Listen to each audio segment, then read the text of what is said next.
எல்லாம் வல்ல ரப்புல் ஆலமீன் அல்லாஹு ஜல்ல ஷானஹு தஆலா தமிழகம் சந்திக்க இருக்கிற, எதிர்நோக்கி இருக்கிற இந்த தேர்தலில் அமையக்கூடிய ஆட்சியாளர்கள் இஸ்லாமியர்களுக்கு மட்டுமல்லாமல் வெகுஜன மக்களுக்கு நன்மை செய்யக்கூடியவர்களாக, வெகுஜன மக்களின் உரிமைகளை பாதுகாக்கக்கூடியவர்களாக, மக்கள் நலனை கருத்தில் கொண்டு செயல்படக்கூடிய நல்ல ஒரு ஆட்சியாளர்களாக அமைவதற்கு அல்லாஹு ஜல்ல ஷானஹு தஆலா தௌஃபீக் செய்வானாக என்று ஜுமாவின் வாயிலாக பிரார்த்தனை செய்தவனாக, இந்த ஜுமாவின் மூலம் நாம் உங்களுக்கு சொல்ல வரக்கூடிய செய்தியின் சாராம்சம் என்ன என்று பார்க்கிற பொழுது, தமிழகம் கண்டுள்ள இந்த தேர்தல் 2026 அது தொடர்பான குர்ஆன் ஹதீஸ் சொல்லக்கூடிய முன்மாதிரிகள், ஆட்சியாளர்கள் தொடர்பான வழிகாட்டுதல்கள், நம்முடைய வாக்கை நாம் எப்படியெல்லாம் பயன்படுத்த வேண்டும் என்று குர்ஆனும் ஹதீஸும் நமக்கு சொல்லக்கூடிய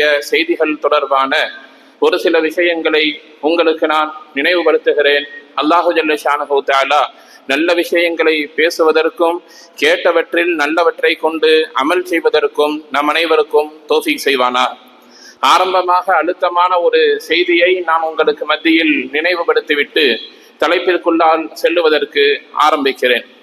கண்ணியமிக்க முஃமினீன்களே, பள்ளிவாசல்களும் பள்ளிவாசல்களில் பேசப்படக்கூடிய பயான் நிகழ்ச்சிகளும் வெறுமனே வானத்திற்கு மேலே சுவர்க்கம், அரிஷு, மலக்கு, நரகம், மலக்குமார்கள், நபிமார்கள் என்றோ, அல்லது பூமிக்கு கீழே கபரும் அதனுடைய அதாபும் வேதமும் அது சார்ந்த விஷயங்களும் என்று வானத்திற்கு மேலேயும் பூமிக்கு கீழேயும் மட்டுமே பேச வேண்டிய விஷயங்கள் அல்ல. ஜும்ஆவுடைய உரையில் வானத்திற்கு மேலே தான் பேச வேண்டும், பூமிக்கு கீழே தான் பேச வேண்டும், சமகால நிகழ்வுகள் பேசப்படக்கூடாது என்கிற எந்த விதமான அடிப்படை நியதியும் இஸ்லாத்தால் வகுக்கப்படவில்லை என்கிற ஒரு தெளிவை உங்களுக்கு மத்தியில் நான் கொண்டு வருகிறேன். என்ன காரணம்னு சொன்னா, இஸ்லாம் நடைமுறைக்கான மார்க்கம், சடங்குகள் சம்பிரதாயங்கள் மட்டுமே சூழ்ந்த ஒரு மார்க்கம் அல்ல. குர்ஆனை ஓதணும், தஸ்பீஹை உருட்ட வேண்டும், தாடியை வயிறு வரை வளர்த்திருக்க வேண்டும், தலையில் பெரிய தலப்பாகை கட்டி இருக்க வேண்டும், 24 மணி நேரம் பள்ளிவாசலுக்குள்ளே இருக்கணும். இதுதான் முஃமினின் அழகா என்று கேட்டால் நிச்சயமாக இல்லை. நபி ஸல்லல்லாஹு அலைஹி வஸல்லம் அவர்கள் சொன்ன ஒரு ஹதீஸை நான் உங்களுக்கு நினைவூட்டுகிறேன். நாளை மறுமையில் அர்ஷுடைய நிழல் யாருக்கு கிடைக்கும் என்று ரசூலுல்லாஹ் பட்டியலிடுகிற பொழுது, சுல்தானுன் ஆதில், முதல் நாள் யார்? நேர்மையான ஆட்சியாளர். நேர்மையாக அரசியல் செய்து ஆட்சியையும் அதிகாரத்தையும் பொறுப்பையும் யார் ஒருவர் சரியாக பயன்படுத்துகிறாரோ அவருக்கு அரிசின் நிழல் கிடைக்கும். நபி ஸல்லல்லாஹு அலைஹி வஸல்லம் சொல்லியிருக்கிறார். அப்படியானால் இந்த மேடை என்பது வெறுமனே குர்ஆன் ஹதீஸை கொண்டு மட்டும் சுருக்கப்படக்கூடாது. நடைமுறை சமகால வாழ்வில் இஸ்லாமியர்களுக்கு தேவையான ஒவ்வொரு விஷயத்தையும் குர்ஆனிலிருந்தும் ஹதீஸிலிருந்தும் சரியாக சொல்ல வேண்டும். சொந்த கருத்துக்களை, விருப்பு வெறுப்புகளை பேசுவது தவிர்க்க வேண்டும் என்பதில் மாற்றமில்லை. ஆனால் ஆயத்திற்கும் ஹதீஸிற்கும் உட்பட்ட செய்திகளை இஸ்லாமியர்களின் கவனத்திற்கு நாம் கொண்டு வந்தாக வேண்டிய கட்டாயத்தில் இருக்கிறோம். ஆரம்பத்தில் நாம் சொன்னதை போல தேர்தல் என்கிற ஒரு நடைமுறை, ஜனநாயக ரீதியில் தங்களுடைய தலைவர்களை தேர்ந்தெடுத்துக் கொள்வதற்கு பெயர்தான் தேர்தல் என்பது. தேர்தல்னா என்ன? நாட்டில் வாழக்கூடிய மக்கள் யாரை ஆட்சியாளராக உருவாக்க வேண்டும் என்று விரும்புகிறார்களோ அவர்களை வாக்களித்து தேர்வு செய்து கொள்ள வேண்டும். இந்தியாவில் இந்த நடைமுறை 1947 இருக்கிறது. எல்லாவற்றுக்கும் இஸ்லாம் முன்மாதிரி என்பதை போல தேர்தல் களத்திற்கும் ஜனநாயகத்திற்கும் இஸ்லாம் தான் முன்மாதிரி. இஸ்லாத்தில் தேர்தல் நடைமுறை என்பது 1500 வருஷமாச்சு. ஒன்றல்ல ரெண்டல்ல, 1500 வருடங்களுக்கு மேலாக இஸ்லாத்தில் தேர்தல் என்பது நடைமுறைப்படுத்தப்பட்டிருக்கிறது. நபி ஸல்லல்லாஹு அலைஹி வஸல்லம் அவர்கள் வஃபாத் ஆயிட்டார். அடுத்த ஆட்சியாளர் யார்? இஸ்லாமியின் ஹலீஃபா. அடுத்த ஹலீஃபா யார்? அபூபக்கர் சித்திக் ரலியல்லாஹு. வரலாறு நீளமானது. அவர்கள் எப்படி தேர்ந்தெடுக்கப்பட்டார்கள் என்பதை மட்டும் நான் இங்கே நினைவூட்டுகிறேன். எப்படி தேர்ந்தெடுக்கப்பட்டார்கள்? அபூபக்கர் சித்திக் ரலியல்லாஹு, நபி ஸல்லல்லாஹு அலைஹி வஸல்லம் அவர்கள் வஃபாத் ஆகிவிட்டார்கள். நமக்கு அடுத்த தலைமை வேண்டும். மதீனாவில் வாழ்ந்த அந்தந்த கோத்திரங்கள் குலங்களுக்கு உள்ள தலைவர்களை மட்டும் நமக்கு விளங்குற மாதிரி சொல்லணும்னா எல்லா எம்எல்ஏக்களையும் தேர்ந்தெடுத்து உமரது எல்லா ஆலோசனை செய்கிறார்கள். அங்க ஆலோசனை கூட்டத்தில் இருந்த ஒவ்வொருவருமே ஒவ்வொரு கூட்டத்தினுடைய தலைவர்கள் யாரை தலைவராக தேர்ந்தெடுக்கலாம், எல்லாம் ஒவ்வொருவரும் ஒரு கருத்தை சொல்லிக் கொண்டிருந்த பொழுது உமர் ரலியல்லாஹு தஆலா அன்ஹு அவர்கள் அபூபக்கர் சித்திக் ரலியல்லாஹு தஆலா அன்ஹு அவர்களை முன்மொழிந்தார்கள். முதல்ல பைஅத் செய்வதற்காக வேண்டி கையை நீட்டினார்கள். கூட இருந்த ஒரு சஹாபி முந்திக் கொண்டு முதல்ல நான் தான் பையத் செய்வேன் என்று உமர் ரலியல்லாஹுவிற்கு முந்திக் கொண்டு அவர் பையத் செய்து வரலாற்றில் இடம்பெற்று விட்டார். உமர் ரலியல்லாஹு உட்பட ஒரு சில சஹாபாக்கள் வாக்கின் அடிப்படையில் முதல் ஹலீஃபாவை இஸ்லாத்தில் தேர்ந்தெடுத்தார்கள். தேர்தல் ஆரம்பித்து இஸ்லாத்தில கிட்டத்தட்ட 1400 வருஷத்துக்கு மேல ஆயிடுச்சு. அதற்கு பின்னால் ஒவ்வொரு மக்களும் அந்த கூட்டத்தில் இருந்த எல்லா நபர்களுமே அபூபக்கர் சித்திக் ரலியல்லாஹு ஹலீஃபா என்று தேர்ந்தெடுத்ததற்கு பின்னால் நான் தான் பொறுப்புதாரி என்று அபூபக்கர் சித்திக் ரலியல்லாஹு நேரா போய் ஆட்சியை பிடித்து விடவில்லை. மஸ்ஜித் நபவிக்கு வந்தார். மஸ்ஜித் நபவிக்கு ஹஜ்ரத் அபூபக்கர் சித்திக் ரலியல்லாஹு வந்தார்கள். மக்களிடத்தில் அறிவிப்பு செய்தார்கள். நீங்கள் ஏற்றுக்கொண்டால் நான் பொறுப்பாளியாக இருக்கிறேன்னு சொன்னாங்க. எல்லா மக்களும் நாம் எப்படி வாக்கு செலுத்துகிறோமோ அதே போல மக்கள் எல்லாம் வந்து அபூபக்கர் சித்திக் ரலியல்லாஹு தஆலா அன்ஹு அவர்களுக்கு பைஅத் செய்து கொடுத்தார்கள். இதுதான் ஜனநாயக ஆட்சி. அதற்கு பின்னால் வந்த 4 கலீஃபாக்களுமே ஆலோசனை, தேர்தல் 2 அடிப்படையில் தான் 4 கலீஃபாக்களும் வந்தார்கள்.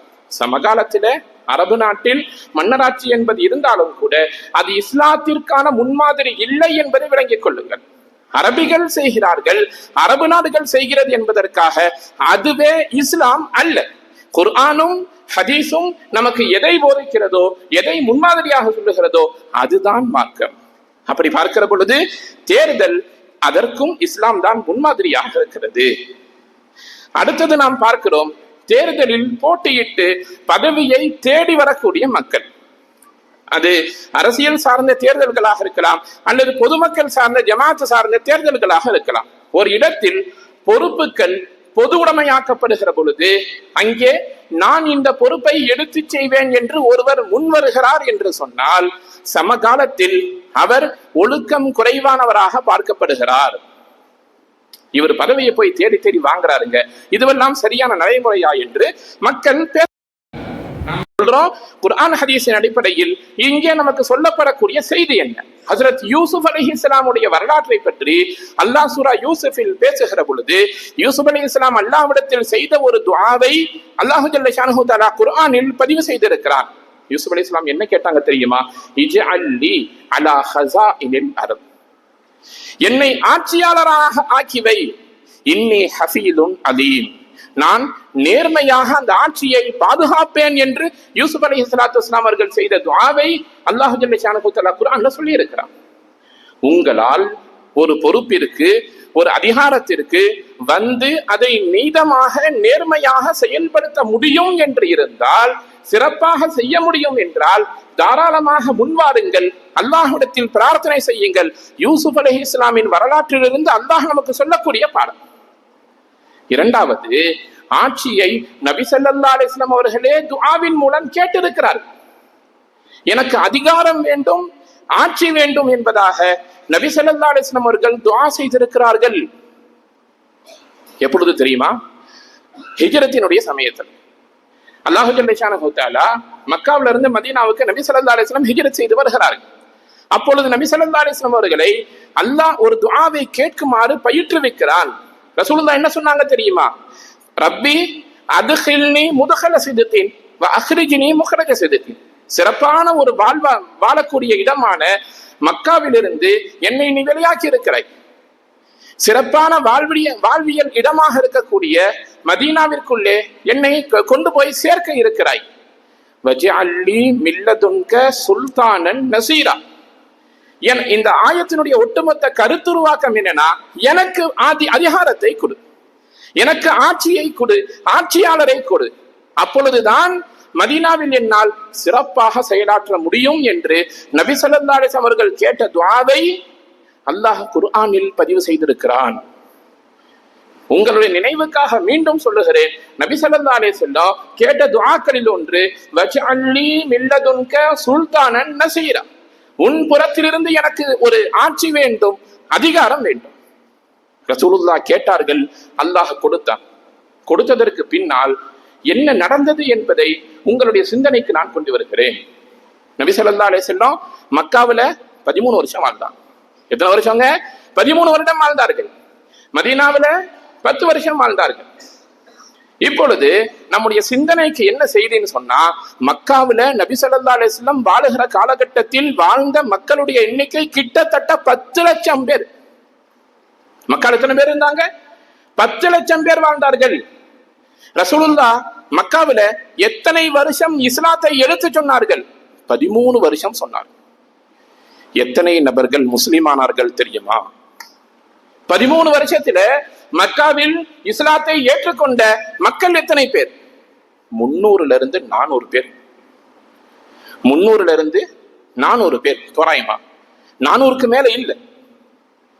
மக்காவில இருந்து மதீனாவுக்கு ஹிஜ்ரத் செஞ்சு வந்து முதல் போரான பத்ர் களத்திற்கு வருகிற பொழுது ஆண்கள் மட்டுமே மக்காவில மதீனாவில் இருக்கக்கூடிய மக்களை சேர்த்து 313 பேர் தான். 300 - 400 நபர்கள் மட்டுமே 13 வருஷத்துல இஸ்லாத்தை ஏற்றுக்கொண்டார்கள்.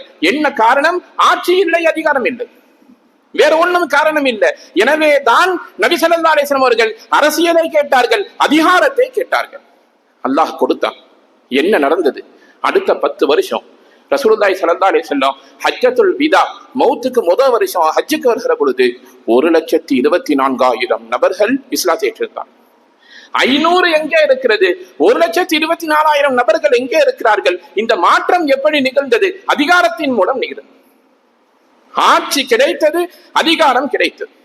அல்லாஹ் குர்ஆன்ல நீங்கள் ஓதக்கூடியவர்கள், அதே நேரத்தில் குர்ஆனை பின்தொடரக்கூடியவர்கள் சொன்னா 2 விதமாக மக்களை அழைப்பான்.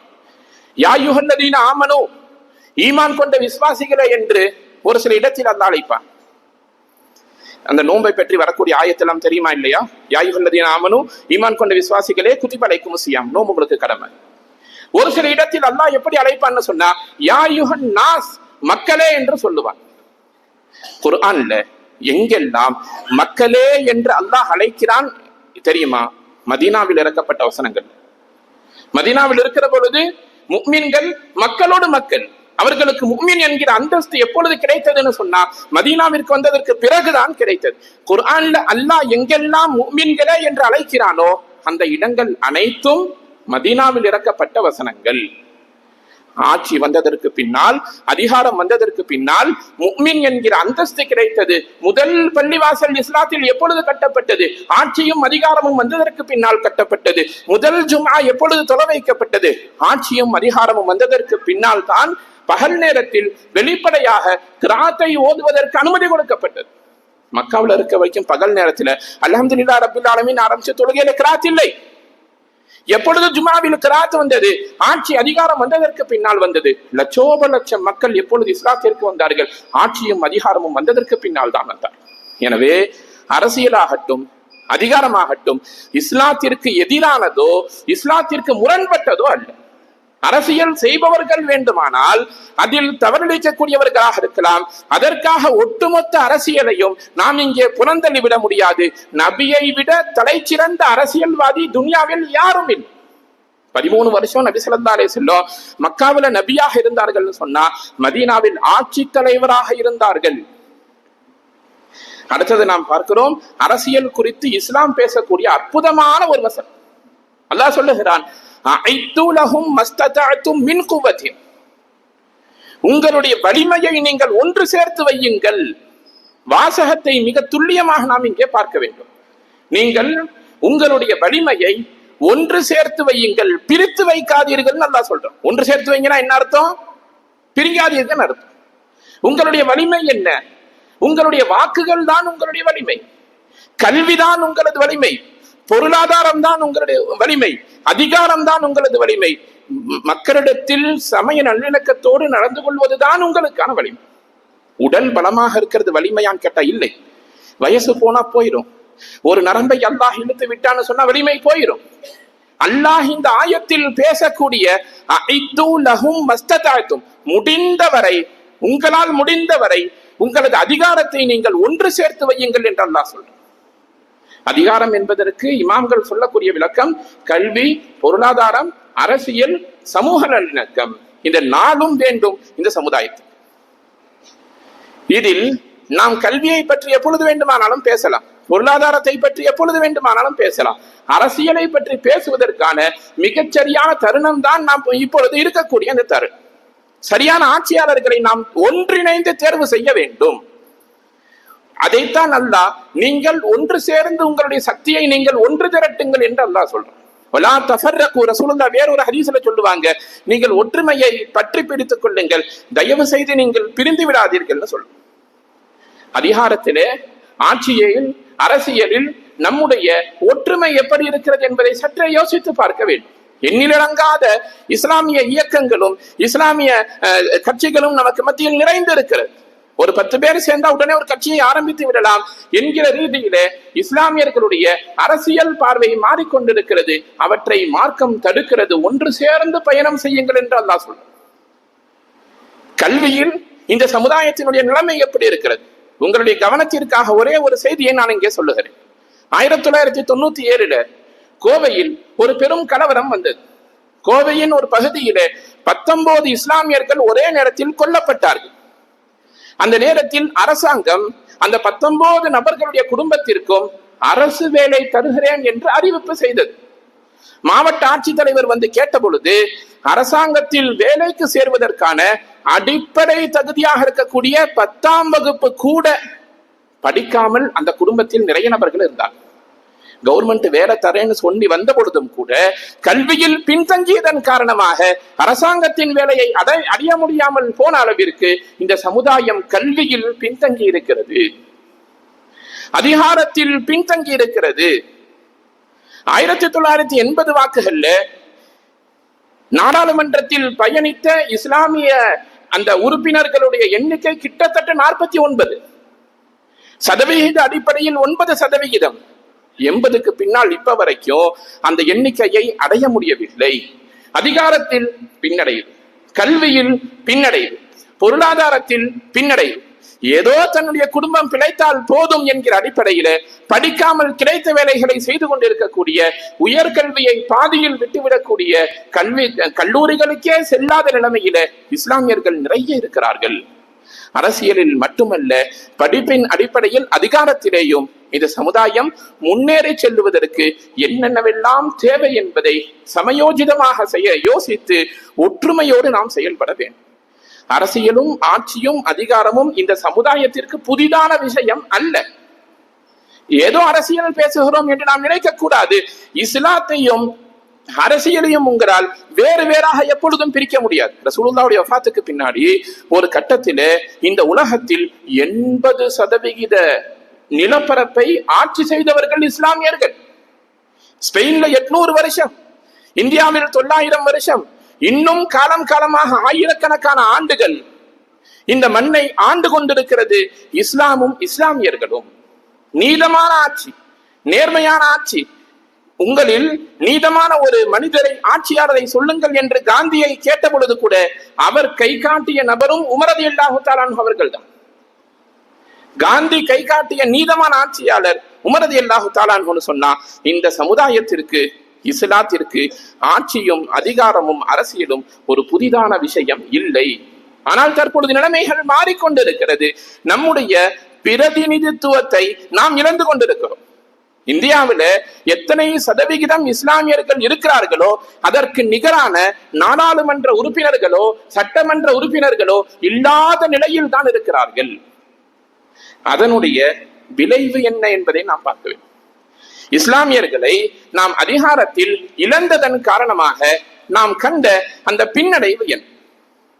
2019 நாம் கேள்விப்பட்டிருப்போம், CAA ஒரு சட்டம் கொண்டு வரப்பட்டது. இந்தியா முழுக்க மக்கள் எல்லாம் எதிர்த்தார்கள். நாம் எல்லாம் கூட ஒரு பெரும் பேரணியை, பொதுக்கூட்டத்தை, எல்லாவற்றையும் நடத்தினோம். இப்பொழுது மறந்துவிட்டோம். என்னாச்சுங்க? மறந்துவிட்டோம். CAA என்னானது? ஒரு சில மாநிலங்களில் அமல்படுத்தப்பட்டிருக்கிறது.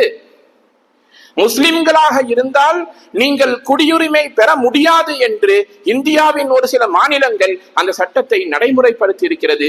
சமுதாயம் மறந்துவிட்டது. காஷ்மீருக்கான சிறப்பு அந்தஸ்து நீக்கப்பட்டது ஆட்சியின் அதிகாரத்தினுடைய அந்த திமிரின் காரணமாக. இஸ்லாமியர்கள் இழந்தது இவற்றையெல்லாம் தான். அதுபோல நீங்கள் பாருங்கள், பொது சிவில் சட்டம் கொண்டு வருவோம் என்று சொன்னார்கள். நாம் எதிர்த்தோம், போராடினோம், ஆர்ப்பாட்டம் செய்தோம், தர்ணா செய்தோம். கடைசியில் மறந்துவிட்டோம். என்னானது? ஒரு சில மாநிலங்களில் நடைமுறைப்படுத்தப்பட்டிருக்கிறது. நீங்க தலாக்குன்னு போனா நீங்க தலாக் கொடுத்தா செல்லாது, கவர்மெண்ட் கொடுத்தாதான் செல்லும். உங்களுடைய மனைவியை இஸ்லாத்தின் அடிப்படையில் சேருவதற்கும் பிரிவதற்கும் நீங்கள் நாட வேண்டிய இடம் குர்ஆனோ ஹதீஸோ பள்ளிவாசலோ ஜமாத்தோ அல்ல, அரசாங்கம் இதை சட்டமாக ஒரு சில மாநிலங்கள் இயற்றி விட்டார்கள். மதமாற்ற தடை சட்டம் அமல்படுத்தப்பட்டிருக்கிறது. மத வழிபாட்டு தலங்களுக்கான சட்டமும் இங்கே மீறப்பட்டிருக்கிறது. எல்லாவற்றுக்கும் மேலாக 2024 வக்பு சட்ட திருத்தம் வந்தது. வழக்கம் போல நாம் போராடினோம், ஆர்ப்பாட்டம் செய்தோம், மறந்துவிட்டோம். என்ன ஆச்சு? நடைமுறைப்படுத்தி விட்டார்கள். முத்தலாக்கு தடை சட்டம் நடைமுறைப்படுத்தி விட்டார்கள். இவையெல்லாம் நடப்பதற்கான காரணம் என்ன என்பதை நான் இங்கே பதிவு செய்கிறேன். அரசியலில், அதிகாரத்தில் இஸ்லாமியர்களுக்கான பங்களிப்பு குறைந்திருக்கிறது. இதை மையப்படுத்தித்தான் அல்லாஹ் குர்ஆன்ல சொல்றான், உங்களுடைய வலிமையை முடிந்தவரை நீங்கள் ஒன்று சேர்த்து வையுங்கள். நன்றாக படித்து சட்டத்தை இயற்றக்கூடிய இடத்தை நோக்கி நீங்கள் பயணம் செய்யுங்கள். ரோட்ல இருந்து போராடுறது பிரயோஜனம் அல்ல. அரசியலுடைய உச்சபட்ச அதிகாரத்தை நெருங்குவதற்கான என்னென்ன வழிமுறைகள் இருக்கிறதோ அவற்றையெல்லாம் பின்பற்றி அதிகாரத்தை நோக்கி நீங்கள் பயணம் செய்யுங்கள் என்று நான் சொல்லவில்லை. குர்ஆனும் ஹதீஸும் நமக்கு போதித்து தருகிறது. சமகாலத்திற்கான தேவையும் இதுவாகத்தான் இருக்கிறது. 1400 வருஷமா இந்த மண்ணில் இஸ்லாம் நிலைத்திருக்கிறதுன்னு சொன்னா அதற்கு பல்வேறு காரணங்கள்ல மிக முக்கியமான காரணம் ஆட்சியும் அதிகாரமும் கையில் இருப்பதன் காரணமா. எந்தெந்த இடங்களில் எல்லாம் அதிகாரமும் அரசியலும் ஒரு மதம் மார்க்கம் சார்ந்திருக்கிறதோ அங்கே அந்த மார்க்கமும் மதமும் மிக சுதந்திரமாக செயல்பட முடியும். எனவேதான் இஸ்லாம் உங்களை நோக்கி சொல்லக்கூடிய செய்தி, அதிகாரத்தை நோக்கி இஸ்லாமியர்கள் பயணிக்க வேண்டும். அதை ஒரு தடையாக பார்க்க கூடாது. ஹஜ்ரத் ரசூலுல்லாஹி ஸல்லல்லாஹு அலைஹி வஸல்லம் அவர்கள் 10 நபர்களை சுவர்க்கத்தினுடைய மனிதர்களாக துன்யாவில் அடையாளம் காட்டினார்கள். அஷரத்துல் முபஷரான்னு சொல்ல 10 பேர் சொர்க்கத்திலே சொர்க்கவாசிகள் என்று துன்யாவில் அடையாளம் காட்டப்பட்டவர்கள். அவர்கள் 10 பேரும் ஆட்சியாளர்கள். அவர்கள் ஆண்ட மண், அது சார்ந்த செய்தி, அது சார்ந்த வரலாறு மிகப்பெரியது. நாம் சொல்ல வருகிற செய்தி சஹாபாக்களாகட்டும், நபிமார்களாகட்டும், ஏன் சுலைமான் அலைஹிஸ்ஸலாத்தை பாருங்கள், யூசுப் அலைஹிஸ்ஸலாத்தை பாருங்கள், தாவூத் அலைஹிஸ்ஸலாத்தை பாருங்கள். இவர்கள் எல்லாம் ஆட்சியின் அதிகாரத்தின் அடிப்படையில் இறைவனுடைய செய்தியை மக்களுக்கு எடுத்து சொன்னவர்கள். எனவேதான் நாம் சொல்லுகிறோம், நம்மை சுற்றி நடக்கக்கூடிய நிகழ்வுகளிலேயும் நாம் கவனம் செலுத்த வேண்டும். வெறுமனே இஸ்லாமிய சமுதாயம் வஞ்சிக்கப்படுகிறது, தண்டிக்கப்படுகிறது என்று சொல்லி வீதியில் இறங்கி போராடுவது மட்டுமே இஸ்லாமியர்களுக்கான தேவையாக இருக்கக்கூடாது. நம்முடைய வாக்கை நாம் 100% முழுமையாக பதிவு செய்ய வேண்டும். யாருக்கு போடணுங்கிறது நாம் இங்கே நிச்சயமாக பேசவில்லை. ஆனால் இந்த சமுதாயம் வாக்களிப்பில் ஒருபோதும் பின்தங்கி விடக்கூடாது. அது இறைவன் உங்களுக்கு கொடுத்திருக்கக்கூடிய அமானிதம் என்பதை மறந்து விடாதீர்கள். அல்லாஹ் சொல்றான், இன்னல்லாஹ யஅமுருக்கும் அன் துஅத்துல் அமானாத்தி இலா அஹ்லிஹா. உங்களுக்கு வழங்கப்பட்ட அமானிதங்களை உரியவர்களுக்கு நீங்கள் ஒப்படைத்து விடுங்கள். இந்த வசனத்தை தேர்தலில் பொருத்தி பார்க்கிற பொழுது வாக்கு என்பது ஒரு மனிதனுக்கு இந்த அரசாங்கம் கொடுத்திருக்கக்கூடிய ஒரு நம்பிக்கை பாத்திரம், ஒரு அமானிதம். அதை சரியான ஆட்சியாளரை தேர்வு செய்து நாம் நம்முடைய வாக்குகளை செலுத்துதல் என்பது குர்ஆன் ஹதீஸின் அடிப்படையில் நமக்கு கட்டாயம் என்று கூட சொல்லலாம். இதற்கு மாற்று கருத்துக்கு ஒருபோதும் இடம் இருக்க வாய்ப்பே கிடையாது. சரியான ஆட்சியாளரை நாம் தேர்வு செய்தாக வேண்டும். என்ன காரணம்? அப்பொழுதுதான் நாம் தொழுவதற்கு இந்த மண்ணில் நமக்கு இடம் இருக்கும். வக்ஃப் சட்டத்தை போல மத வழிபாடுகளுக்கும் ஒரு காலம் போனால் தடை வருவதற்கான வாய்ப்புகள் இருக்கிறது. நாம் அடிக்கடி இந்த சமுதாயத்திற்கு நினைவுபடுத்தக்கூடிய செய்தி என்ன? நினைத்த பொழுது பள்ளிவாசலுக்கு வரும், நினைத்த பொழுது நாம் தொழுது கொள்ளுகிறோம். நினைவில் கொள்ளுங்கள், ஆட்சியாளர்கள் சரியில்லாதவர்களாக இருக்கும் பட்சத்திலே, அரசாங்கம் நினைக்கும் பட்சத்திலே ஒரு நாள் இல்ல ஒரு நாள் குறிப்பிட்ட நேரம் மட்டும்தான் பள்ளிவாசல்கள் இயங்க வேண்டும் என்று சட்டம் இயற்றினாலும் கூட ஆச்சரியப்படுவதற்கு இல்லை. என்ன காரணம்? எதை வேண்டுமானாலும் நினைத்ததை செய்வதற்கான அதிகாரத்தோடு ஒரு சமூகம் ஆட்சியில் அமர்ந்திருக்கிறது. எனவே உங்களுடைய வாக்குகளை நீங்கள் மிகச் சரியாக கையாள வேண்டும். இதுதான் இஸ்லாம் நமக்கு சொல்லித் தரக்கூடிய மிக அற்புதமான செய்தி. நாம் மீண்டும் மீண்டும் இந்த வசனத்தை தான் உங்களுக்கு நினைவூட்டுகிறோம். நபி ஸல்லல்லாஹு அலைஹி வஸல்லம் அவர்கள் திருமறையின் வாயிலாக நமக்கு சொல்லி தந்திருக்கக்கூடிய செய்தி, அஇத்துலஹும் மஸ்ததஅதும் மின் குவத்தின், முடிந்தவரை சக்தியை ஒன்று சேர்த்து வையுங்கள். வஜஅல்னி மின் லதுன்க சுல்தானன் நசீரா. ஒரு சிறந்த ஆட்சியும் நேர்மையான ஆட்சியும் அதிகாரமும் இஸ்லாம் வளர்வதற்கான அடிப்படை தேவை. நாம் ஹதீசுகள்ல பார்க்கிறோம். நபி ஸல்லல்லாஹு அலைஹி வஸல்லம் அவர்கள் ஒரு ஹதீஸில் அற்புதமாக சொல்லுவார்கள், அல் முஃமினுல் கவியு கைருன் வ அஹப்பு இலல்லாஹ். ஒரு வலிமையான ஒரு முஃமின் என்பவன் யார் தெரியுமா? அவன் வலிமையானவனாக இருப்பான் என்று ரசூலுல்லாஹ் சொல்றான். அந்த வலிமையானவனை அல்லாஹ் நேசிக்கிறான். சிறந்த முஃமின், அல்லாஹுடைய நேசத்தை பெற்ற முஃமின், அல் முஃமினுல் கவி, வலிமையான முஃமின்னு சொல்றாங்க. நாம் என்ன நினைப்போம்? வலிமையான முஃமின்னா உடல் ஆஜானுபாகுவாக இருக்கக்கூடிய வலிமை, உடல் வலிமை உள்ள ஒரு மனிதன் என்று நினைப்போம்.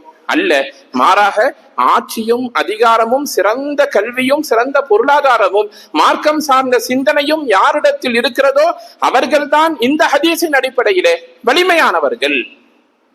ரசூலுல்லாஹ் தொடர்ந்து பேசுகிறார்கள், ஒரு பலகீனமான ஒரு முஃமின் இறைவனால் நேசிக்கப்படக்கூடிய முஃமின் அல்ல.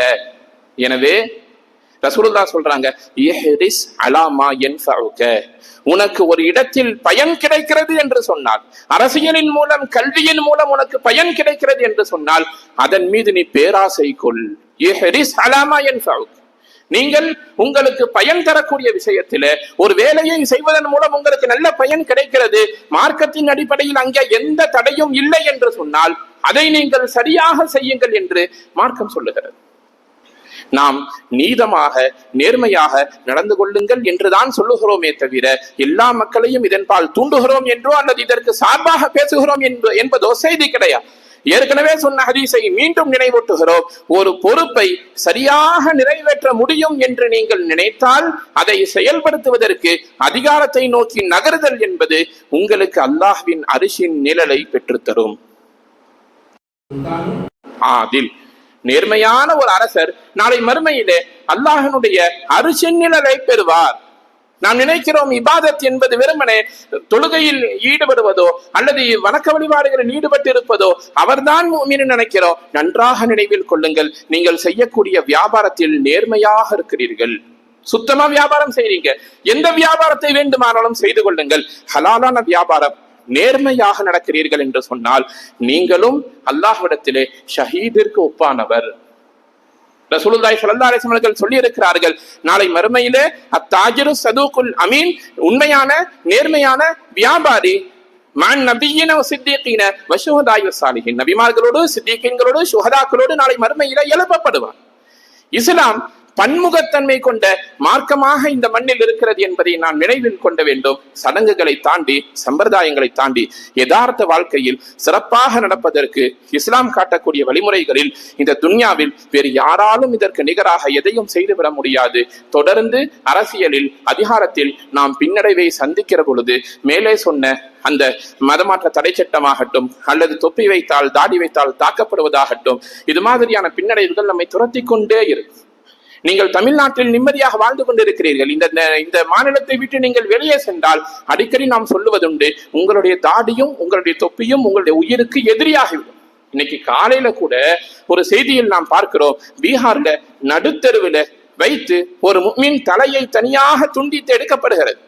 காரணங்கள் அப்பாற்பட்டது என்றாலும் கொலைகள் மலிந்து கொண்டிருக்கக்கூடிய இஸ்லாமின் பெயரால் செய்யப்படக்கூடிய வன்முறைகள் இந்த மண்ணில் பெருகி கொண்டிருக்கிறது என்பதை அரசு தேர்தல் நெருங்கி கொண்டிருக்கக்கூடிய நேரத்திலே உங்களுடைய சிந்தனைக்கு நாம் கொண்டு வருகிறோம்.